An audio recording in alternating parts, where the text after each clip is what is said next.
everyone! Hello mga mahal kong Kalibra! Tulad ko mga Kalibra dyan or mga Libra, Sun, Moon, and Rising Venus sign dyan, no? Saan man kayong lupalop ng mundong ibabaw, welcome back sa ating channel. And once again, this is your Tarot Sage JP, your Fortune Whisperer. Ako si Che. Okay mga mahal kong Kalibra, kamusta kayo mga langga? So it's been a while na naman na hindi tayo nakapag-upload, no? Dahil sa ating sobrang hectic na schedule, no? Sa ating, alam niyo na, trabaho, konting aral-aral, no? Para sa panibagong karera or dagdag karera, kumbaga. So mga mahal kong Kalibra, ang reading natin ay para sa linggong ito, no? So, ngayon ay Tuesday na ba ngayon? Hindi, Monday. Monday till Sunday. Ang ang reading natin ngayong linggo, okay? So titingnan natin ang mensahe ng universe sa atin, no? Sa linggong ito. Ayan, ang sakit. Ayan, ang aking ahas. Umiikot si ahas, ayan. Sa linggong ito, anong paparating sa atin? Anong pwedeng i-apply natin sa ating buhay, no? Na magiging isang guidance, no? Para sa ating mga mahal kong Libra. So, sa mga hindi pa po pala nakapag-subscribe sa ating channel, iniimbita ko po kayo na please to subscribe and click the notification bell para updated po tayo sa aking mga bagong upload. Okay, guys? So, umpisa na natin. Ano mga paparating sa atin, ano mga gabay, no, na dapat nating gawin at sundin. Okay. Kukuha lamang tayo guys ng 6 cards, no? Okay, ayan. So, ayan nga. Kamusta kayo guys, mga mahal kong Kalibra? No? Kamusta kayo lahat? Sana ay nasa mabuti kayong kalagayan. And, ayan. Okay.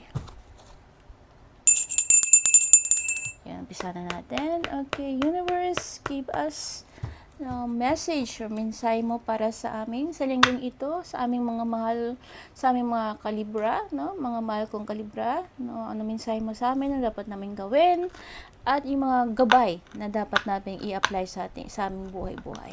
Okay.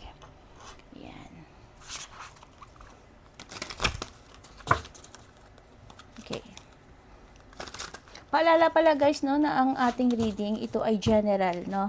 So, ibig sabihin, hindi po ito personal reading. Maari pong iba sa atin ay makaka-resonate, ang iba po naman ay hindi. So, dapat natin gawin ay magiging positibo lamang. Kunin yung sa tingin nyo na para sa inyo at iwan yung rest, no. Yung iba para sa iba. Ay, bot na lang giatay. Okay, mga langga, may start na tayo. Kamusta ang Pilipinas? Mainit ba dito sa Japan, guys? Sobrang init din. Iba kasi yung init dito sa Japan. Grabe, nakakapanghina. Umaabot kami ng 38 degree. No, ewan ko sa Pinas kung mas mainit pa. Ayan. So kukuha tayo ng 6 cards. Okay. Ace of Swords. Ayan. So, ang iba sa inyo, mga mahal kong Kalibra, may mga kinakaharap na mga legal matters, legal issue, or legal contract. So, ito ay nagsisignify ng good news. Ayan. Good news, new beginning, pagbabago, new ideas. Ang Ace of Swords. Wow. And the High Priestess. Katalinuhan, no? Inner wisdom. The Chariot. Ayan, new beginning, journey, no? Triumph, ayan. And the Ten of Wands, pasan mo ang buong daigdig, pasan mo mga responsibilidad sa buhay, no? Nahirap ka, pagod na pagod ka. Three of Pentacles, ito ay collaboration and unity, pagkakaisa, no? And last card, Three of Cups, Three of Happiness, Joy. Ayan. Okay. Wow. Okay. Hi. Ayan. So, okay. Saan tayo mag-uumpisa? No? Mga mahal kong kalibra, so katulad ko, no, ang iba sa atin talaga ay kumbaga pasan kong buong daigdig. Mabigat na responsibilidad sa pamilya. Ayan, sinalo mo na lahat, Libra. Ayan, tulad ko. Ayan, yung sinasabing breadwinner. Ayan, isa rin ako dyan. So, kumbaga kahit na naghihirap na hirap tayo, no, sumisigi-sigi pa rin tayo, no, kahit na kung minsan gusto na nating give up, yung overloaded, kumbaga kung sa trabaho overloaded ka na, yung punong-puno ka na, yung hirap na hirap ka na, pero hindi ka pa rin makapag salita, no, kinikimkim mo yung bigat, yung hirap sa buhay. Like me, hindi ako makapag salita, no? Napagod na ako kasi ayokong makaramdam yung family ko ng kumbaga pati sila magkakaproblema or iisipin imbis na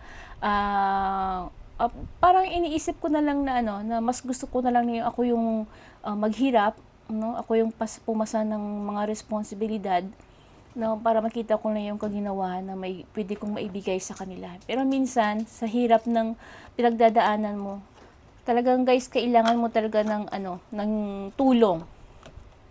Tulong ng isang pamilya o tulong ng pamilya, no? Kasi kung minsan guys, yung problema natin kinakaharap, minsan sa pagiging overloaded, no? Overthinking, yung puno yung responsibilidad na akay-akay natin, no? Minsan hindi na natin makayanan. Huwag nating huwag nating itago, huwag nating kumbaga isaloob, no? Isaloobin, ano yung ibig sabihin nun?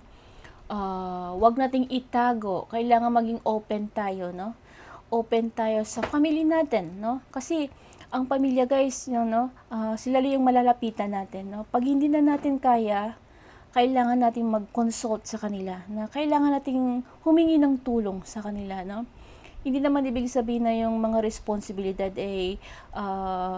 give up na natin, no? So kailangan na natin talagang humingi ng tulong sa kanila, no? Kung bagay yung feeling na yung hirap na nararanasan natin magkaroon ng balanse. Yung magiging isang tawag dito, yung parang yung hirap ng nararamdaman mo ay kumbaga parang na-minimize, ano ba ibig sabihin nun?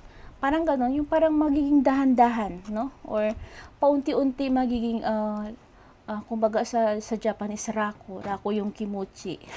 No, kung ano ibig sabihin nun?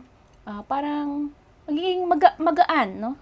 Kahit na pakunti lang, kahit na kunti lang, gagaan yung hirap or nasa sa loob mo, no? Yung hirap ng mga responsibilidad na kinakaharap mo.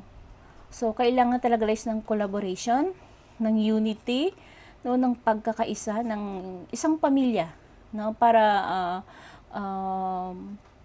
kumbaga yung mas magiging smooth, no, yung relationship ng isang pamilya pag open tayo sa isa't isa, no. So, yun nga. Kung hirap ka na sa buhay, no, pagod ka na, hindi ko naman ibig sabihin na tawag dito mag-give up tayo, no. Lumaban lang tayo, no. Ilaban natin kung anong dapat nating ilaban, basta alam natin na yung pinaglalaban natin ay makikita natin yung kumbaga yung fruits of our labor, kumbaga, no, yung walang kumbaga ay hindi masasayang yung mga paghihirap natin. So ayan, yung sinasabi ko nga diyan, ayan.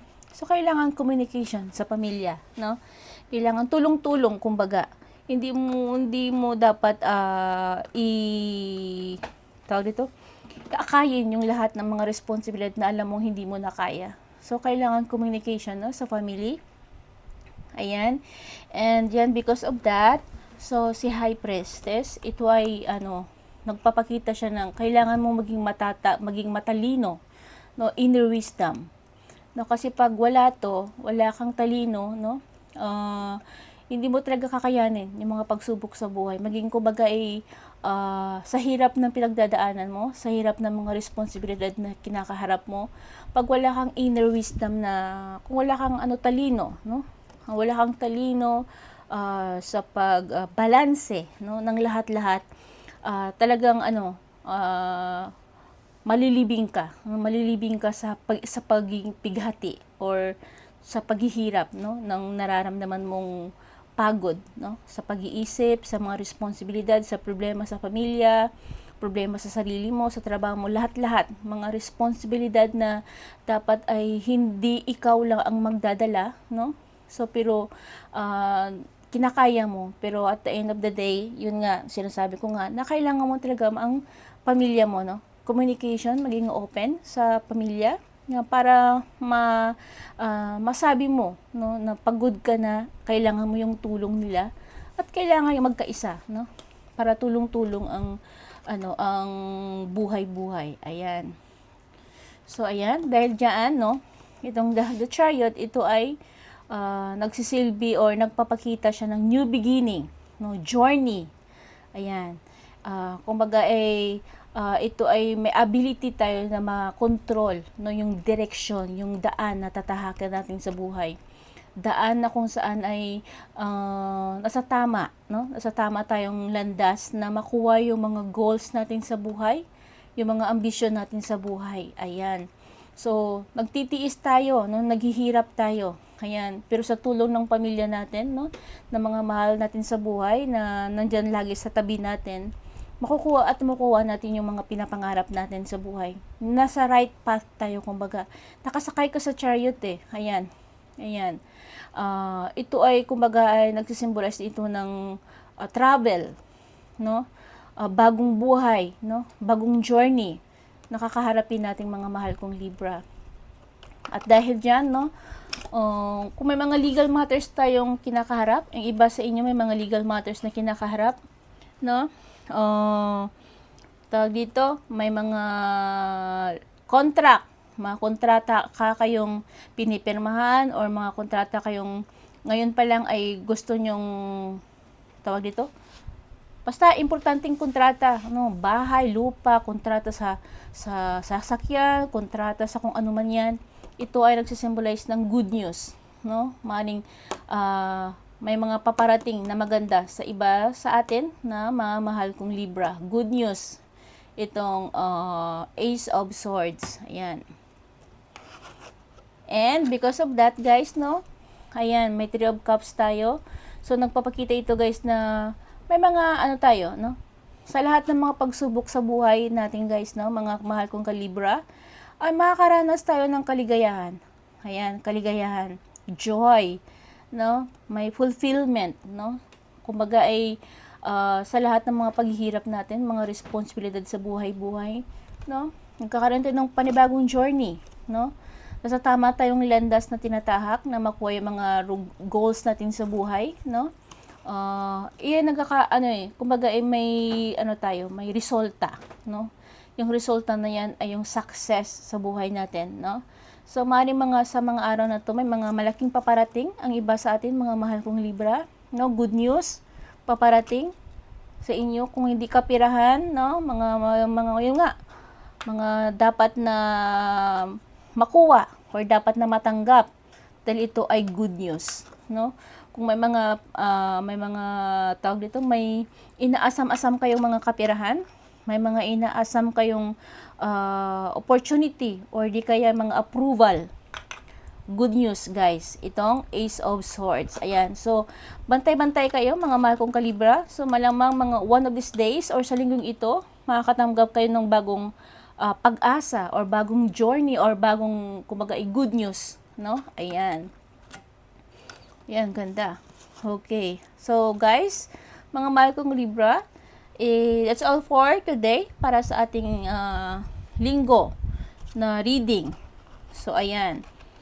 So, kailangan maging matatag, maging matapang lang tayo, mga mahal kong ka-Libra, no? Kasi lahat tayo ay nasa tamang landas, nasa tamang journey. May ability tayo to control our direction, no, to success. Control na matupad yung mga pinapangarap natin sa buhay. Ayan. So, ayan, guys, mga mahal kong Libra. That's all for today, and good luck sa atin, and have a nice day, and God bless. So, kita-kita tayo ulit sa next week, Monday. Ayan, para naman sa ating panibagong reading, no? 3 months reading, gagawa tayo uli. Okay, guys. So, have a nice day. And I love you, I love you, I love you, mga mahal kong Libra, mga langga-langga. O, langga nga palangga ko gid. Ayan. So, God bless and good luck. I love you guys. Matane. God bless. Bye. Ganda naman. Chariot. Wow. Success. New opportunity. Ability to control. Direction. Bagong direction ng buhay ko. Ayan. Wow, good news. Good news. Ayan. Hihintayin kita. I-claim it. So, claim nyo na yan, guys. Good news para sa linggong ito. Claim nyo na. God bless. I love you. Bye.